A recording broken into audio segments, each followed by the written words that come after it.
Էուֆորբիա միլան կամ ինչպես ժողովուրդն է ասում Քրիստոսի փուշը սենյակային ամենագեղեցիկ, ամենատարածված եւ ամենահեշտ խնամվող բույսերից մեկն է։ Այն կարող է ծաղկել ամբողջ տարի, եթե ճիշտ պահպանում ենք խնամքի պայմանները, որոնք են ջերմաստիճանը ամառ, գարուն, աշուն 18-ից 25 աստիճան,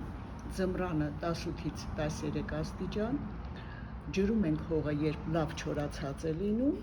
ցողելու կարիք չկա, բազմանում է կտրոններով։ Ինչ վերաբերում է ծաղիկներին, ապա սա նրա ոչ թե ծաղիկն է, այլ ծաղկածածկույթը։ Ծաղիկները այս փոքրիկ մասերն են, իսկ ծաղկածածկույթը կարող է լինել կարմիր, որը նմանվում է փշի վրա արյան կաթիլների, վարդագույն, դեղին, սպիտակ, նարնջագույն։ Եթե ցանկանում եք տեղեկացված լինել բոլոր բույսերի խնամքին, ապա բաժանորդագրվեք ալիքին։